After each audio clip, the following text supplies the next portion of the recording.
जय बोलिए त्रिकालवर्ती त्रैलोक पूज्य विश्वाराध्य पंच परमेष्टि भगवान की जय। देवादिदेव विश्व प्रोसी अजितनाथ भगवान की जय। परम पूज्य चारित्र चक्रवर्ती आचार्य श्री शांति सागर जी मुनि महाराज की जय। परम पूज्य सिद्धांत चक्रवर्ती श्वेत विचाचार्य गुरुदेव श्री विद्यानंद जी मुनि महाराज की जय। अहिंसामय विश्व धर्म की जय।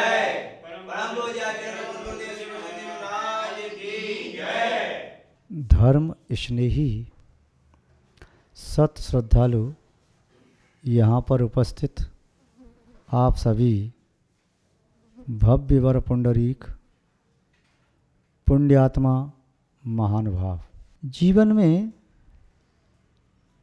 सफलता प्राप्त करने के लिए, जीवन में अच्छाइयों को प्राप्त करने के लिए, जीवन में सुख शांति प्राप्त करने के लिए, जीवन में अपने कार्य की सिद्धि करने के लिए आवश्यक है दूसरों का सहयोग।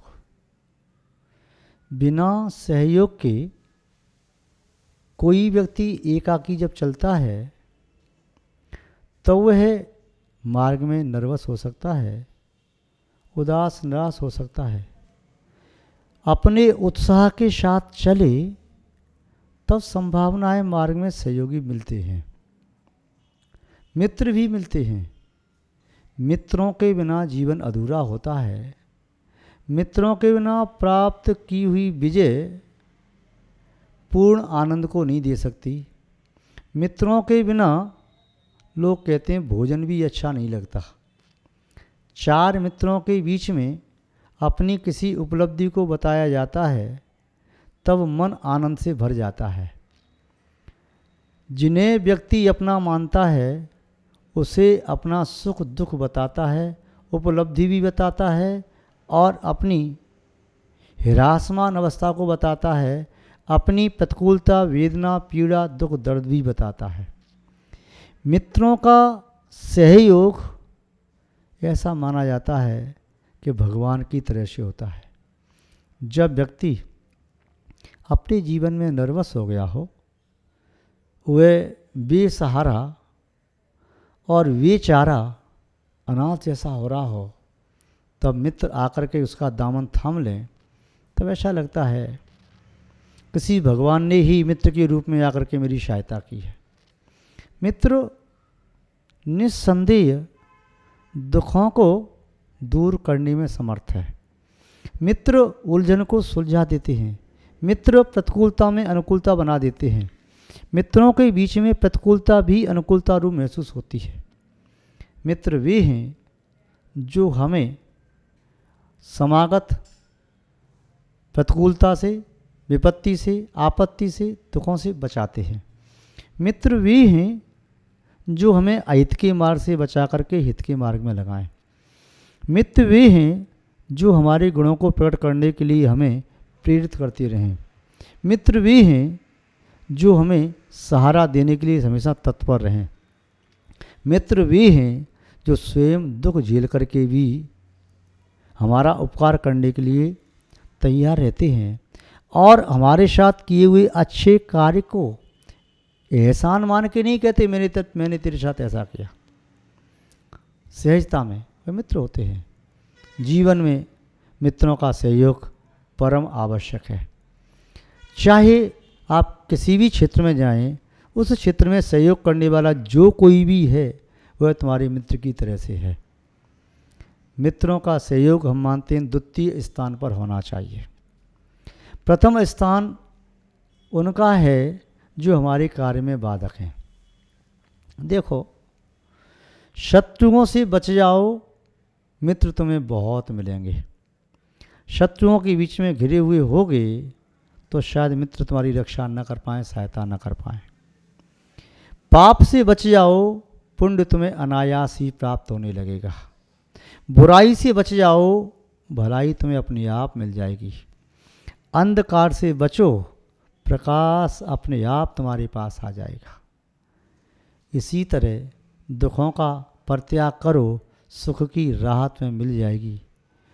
व्यसनों से बचो, अच्छे कार्य करने की आदत आ जाएगी। कुछ संस्कारों को छोड़ो, सुसंस्कार मिल जाएंगे। आशय ये है हम शत्रुओं से बचें। शत्रुओं से बचें, फिर जो कोई भी हमारे पास रहेगा वह हमारा मित्र ही बन जाएगा। क्या शत्रु हैं? बाहर के शत्रु तो ज़्यादा से ज़्यादा आपके धन को छीन सकते हैं, आपके वस्त्र आभूषण छीन सकते हैं, आपके मकान, दुकान, व्यापार, फैक्ट्री आदि छीन सकते हैं। बाहर के शत्रु तो आपके परिवार को अलग अलग कर सकते हैं।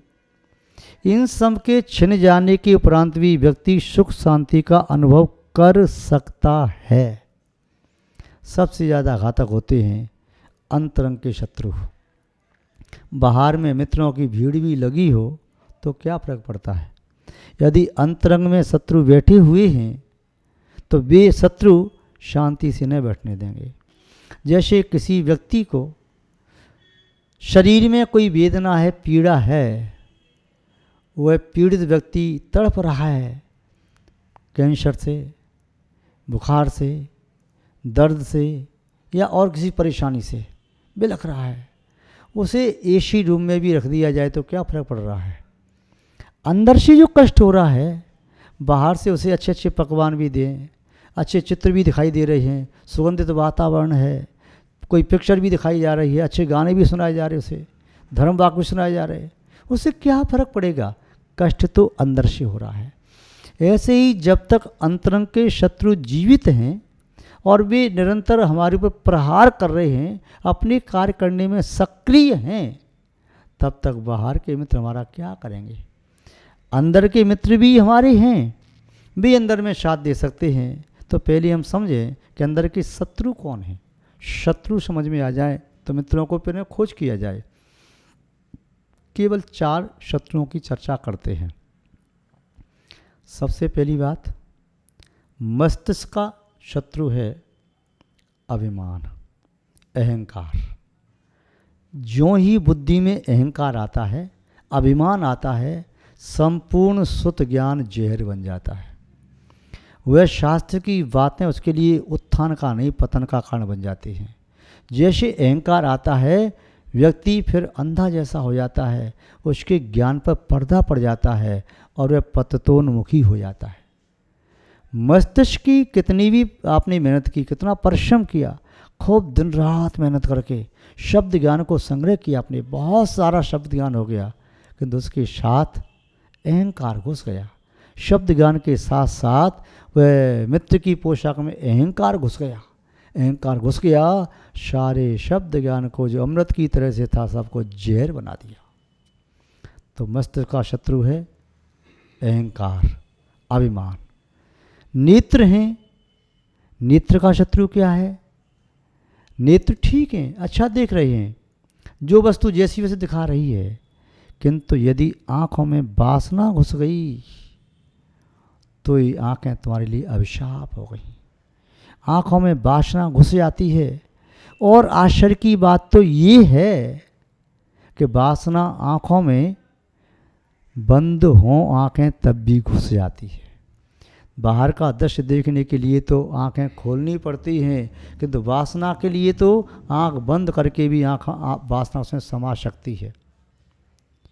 इतना ही नहीं, वह वासना अंतरंग से बास देती है, बदबू देती है। वह वासना की एक यदि दुश्मन पक्ष की वह नायिका आ गई, बुद्धि को भ्रष्ट कर देगी, जीवन को तहस नहस कर देगी। मस्तिष्क में आया हुआ अहंकार, वह अहंकार शब्दों के साथ आ गया। और कई बार तो आश्चर्य की बात ये है, मस्तिष्क में शब्द ज्ञान नहीं भी है, तब ये अहंकार बिना छेद की घुस जाता है। शब्दों के लिए तो कान चाहिए, तब कान के पर्दे में से जाकर के छन करके तब मस्तिष्क में जाते हैं, किंतु अहंकार के लिए कान की भी आवश्यकता नहीं, वह तो रोम छिद्र की भी आवश्यकता नहीं, कहीं से भी घुस जाता है। ये शत्रु ऐसे हैं, अदृश्य रूप से घुस जाते हैं, वेश बदल के घुस जाते हैं। पहला शत्रु क्या समझा? अहंकार।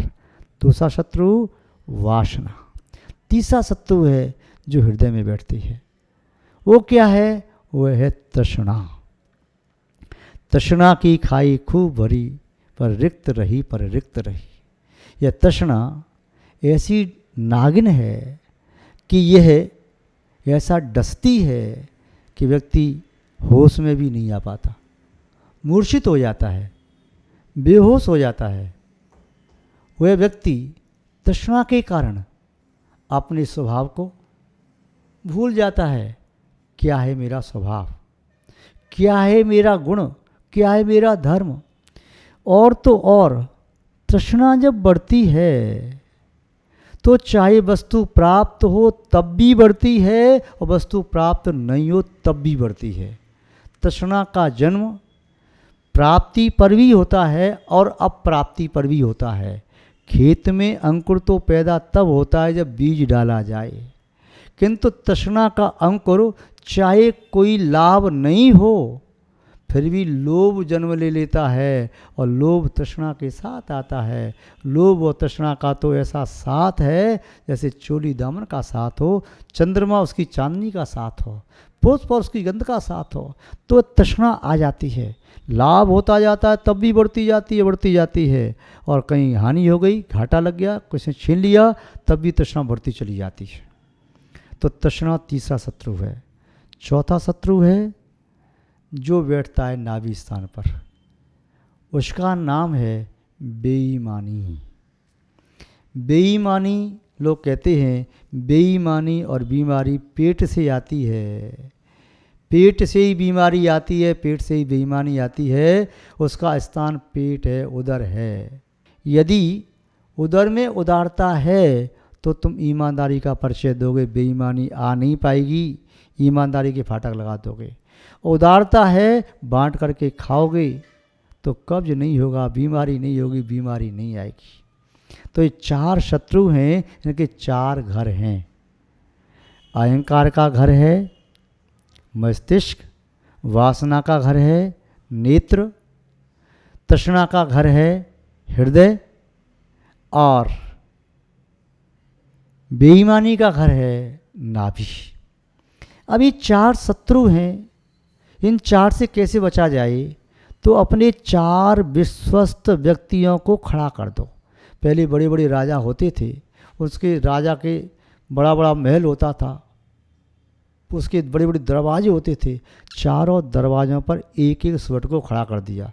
शत्रु की सेना आई तो वह रक्षा करते थे द्वार की, और सेना लेकर के पहुँच के लड़ने के लिए राजा स्वयं। किंतु हाँ, शत्रु यदि पीछे से कहीं आ जाए, नगर को घेर ले, नगर उत्पात मचाए, तो छोटी छोटी सेना की टुकड़ी लेकर के चार विश्वस्त सेनापति या छोटे सेना नायक वहाँ खड़े कर दिए। ऐसे ही आत्मा को इन चार शत्रुओं से निपटने के लिए अपने चार मित्रों को खड़े कर देना चाहिए। वे चार मित्र कौन कौन से हैं? मस्तिष्क का मित्र है जो मस्तिष्क में रह कर के अहंकार को नहीं आने दे, वह है विनय। विनय भाव, झुकना सीखो, झुक जाओ और झुक जाओ, जितने बड़े होते जाओ उतने झुकते जाओ। जो व्यक्ति जितना झुकता चला जाता है समझो उतना ही समृद्ध होता जा रहा है। वृक्ष जितना फलित होता है उतना झुक जाता है। दूसरों का सम्मान करना सीखो, दूसरों के प्रति मधुर शब्द बोलना सीखो, दूसरों की छोटी सी बात को भी गौर से ध्यान से देखो, समझो, सुनो। तो सम्मान एक बहुत बड़ी चीज़ है। तो विनय भाव ये अहंकार को आने नहीं देता। जिसके मस्तिष्क में अहंकार का दृढ़ कपाट है, दरवाज़ा है, विनय का दृढ़ कपाट दरवाज़ा है, उसमें अहंकार प्रवेश नहीं कर सकता। तो ये तुम्हारा मित्र है। आँखों का मित्र कौन है? जो आँखों में वासना को न घुसने दे, वासना रूपी इस चुड़ैल को, दूती को न घुसने दे आँखों में। जो बंद आँखों में घुस जाती है, कौन रक्षा कर सकता है? तो वासना को घुसने से, प्रवेश करने से रोक सकती है शर्म, लाज। जिसकी आँखों में शर्म होगी, जिसकी आँखों में लाज होगी, तो वह वासना का शिकार नहीं होगा, वह मर्यादा का उल्लंघन नहीं करेगा, वह लीक से हट करके नहीं चलेगा। तो वासना को रोकने वाली यदि है, वासना चुड़ैल है, पिशाचनी है, दूती है, तो उसके लिए उसका टक्कर लेने वाली है शर्म। शर्म के कारण व्यक्ति वासना का शिकार न बनेगा, गर्त में न गिरेगा। पुनः तीसरा शत्रु प्रवेश करता है कहाँ पर? हृदय में। वह है तृष्णा। तृष्णा प्रवेश कर जाती है। तृष्णा प्रवेश कर जाती, ये भी डाकनी है, शाकनी है। तृष्णा का पेट भरता नहीं, अग्नि अग्नि सब सुहा कर दे। इससे बचने के लिए हृदय के द्वार पर कैसे खड़ा कर दें? कौन समर्थ है? इसे रोकने के लिए समर्थ है संतोष के साथ रहने वाली दया। यदि चित्त में दया रहती है, हृदय में दया रहती है और संतोष की वृत्ति रहती है, तो संतोष वृत्ति वह तृष्णा को घुसने नहीं देती। बस मुझे नहीं चाहिए। कोई कहता और लो, नहीं चाहिए, नहीं चाहिए, नहीं चाहिए, बस मेरे पास पर्याप्त है। ये जो है वह भी पर्याप्त से ज़्यादा है। मैं इसमें से भी दूसरों को देने की भावना रखता हूँ, दूसरे की छीनने की भावना क्यों रखूँगा? तृष्णा को नहीं घुसने देती वह संतोष वृत्ति, तृष्णा को नहीं घुसने देती वह दया की वृत्ति, वह रोक करके रखती है। और चौथा सदर है जिसमें शत्रु चला जाता है, नाभि केंद्र, जहाँ चली जाती है बेईमानी, वद नियत, बीमारी। उसके लिए नियत कर दो। इसको जिसे नहीं आ पाई तो क्या नियत करना है यहाँ पर? इससे नाभि स्थान पर जैसे आरोग्य लाभ मिले और ईमानदारी।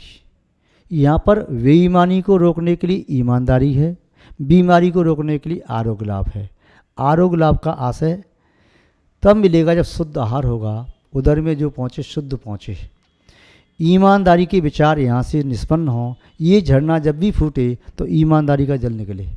ये यहाँ से श्वास से ऊपर जाए तो शुद्ध श्वास जाए, उस शुद्ध आहार की गंध बाहर निकले। इसमें बदबू वाला आहार न हो, इसमें अवक्ष आहार न पहुँचे, इसमें बद भावनाओं का आहार भोजन न पहुँचे, इसमें किसी की क्रूर भावना न पहुँचे, इसमें किसी का चीखना चिल्लाना इसमें न पहुँचे, इसमें शुद्ध भावना पहुँचे। आनंद के साथ आहार लें, शुद्ध आहार लें, तो पुनः उससे आरोग्य रहेगा और ईमानदारी पैरे पर रहेगी तो बेईमानी वहाँ पर फटकेगी भी नहीं, बेईमानी की छाया भी न पहुँचेगी। वह ईमानदारी के साथ ना खड़ा है नहीं। तो ये चार चीज़ें हैं जीवन में जो शत्रुओं से बचा सकती हैं। महान भाव हमारे मित्र में छोड़ करके न जाएं, इसके लिए क्या करें? इन चार सदन जो हैं, चार भवन हैं, इनमें चार की स्थापना कर दो, जिनके सहारे तुम्हारे चार मित्र बने रहेंगे। मस्तिष्क में सिद्ध परमेष्टि का ध्यान रखो, जो सर्व कर्मों से रहित हैं, जो सिद्ध हो गए, लोक के अग्रभाग पर रहते हैं, ऐसे तुम्हारे शरीर के अग्रभाग पर, मस्तिष्क पर सिद्धों का ध्यान लगाओ, सिद्धों का चिंतन करो, अमूर्त परमात्मा का चिंतन करो, देह रहित परमात्मा का चिंतन करो, शरीरातीत, कर्मातीत, भवातीत परमात्मा का चिंतन करो मस्तिष्क में। तब वह विनय का भाव स्थायी हो जाएगा, कहीं नहीं जाएगा। आँखों में शर्म बनी रहे, वासना नहीं आए, इसमें क्या करें? इसमें अरहंतों का चित्र स्थापित कर दो। अरहत भक्ति अंदर रहेगी तो वासना नहीं आएगी। आप पढ़ते हैं, अरहत भक्त सदा मन आने, सो जन विषय कषाय न जाने। जिसकी आंखों में अनंत भगवान की मूर्ति विराजमान रहती है तो उसकी आंखों में वासना नहीं आती, कषाय नहीं आती, पाप की वृत्ति नहीं आती। तो वह अनंत का एक स्टैचू, जीवंत स्टैचू, चैतन्य स्टैचू जैसे आपकी आंखों में, चाहे आँख खोल के देखो चाहे आँख बंद करके देखो, अनंत भगवान दिखाई देंगे तो वासना नहीं आ सकेगी। अनंत बिंब का प्रकाश वासना के अंधकार को पास में नहीं आने देगा। और नाभि कमल पर अच्छा हृदय रह गया। हृदय में क्या करना है? हृदय में विराजमान करना है धर्म। यदि धर्म की स्थापना हमने हृदय में कर ली तब हृदय में तृष्णा का वेग नहीं आएगा, तृष्णा प्रवेश नहीं करेगी, संतोष वृत्ति वहाँ से जाएगी नहीं, दया का भाव जाएगा नहीं। धर्म की स्थापना हो गई तो दया वहीं रहेगी। दया ही धर्म है, दया धर्म एक ही हैं, वहाँ रहते संतोष की वृत्ति रहती है। और नाभि कमल के सदन में कोई स्थापना करनी है तो वह है साधु, आचार्य, उपाध्याय, साधु। आचार्य वे आचरण के देवता कहलाते हैं, जिन्हें देख करके हमें आचरण के विचार आते हैं। उपाध्याय वे कहलाते हैं जो सद्ज्ञान की प्रेरणा देने वाले होते हैं, जिनका स्मरण करते ही हमारे ज्ञान का क्षेत्रम बढ़ने लगता है। साधु परमेष्ठी वे कहलाते हैं जो साधना करते हैं, हमें पापों से बचा करके हमें अच्छी राह पर ले जाते हैं, सदाचार की प्रेरणा देने वाले होते हैं। ये तीनों धर्म मूर्ति, संयम मूर्ति, ज्ञान मूर्ति, तप मूर्ति यदि हमारे नाभि निलय में स्थापित हैं तो कभी बेईमानी वहाँ पर आ नहीं सकती। महानुभाव, ये चार शत्रु हमारे जीवन में हानिकारक हैं, चारों अपन को खराब करने वाले हैं, चारों गति भ्रमण कराने वाले हैं, चारों कसायों को बुला लेते हैं, 5 पापों को बुला लेते हैं। इसलिए 4 मित्रों का सहारा लेना है और चारों आराध्यों को छोड़ना नहीं है। ये चारों आराध्य ही हमारी आत्मा को आराध्य बनाने वाले हैं। इन चारों की आराधना करके हम भी आराध्य बन सकते हैं और हम आराध्य बने। आराधक से ही आराध्य बना जाता है, भक्ति से ही भगवान बनते हैं, भक्त ही भगवान बनता है। आप भी ऐसे बने। मैं आपके प्रति मंगल भावना भाता हूँ और मंगल भावना भाता हुआ हम यहाँ पर अपनी शब्द श्रृंखला को विराम देते हैं। जय बोलिए श्री शांतनाथ भगवान की, परम पूज्य आचार्य गुरुदेव श्री विद्यानंद जी महाराज की, अहिंसामय विश्व धर्म की।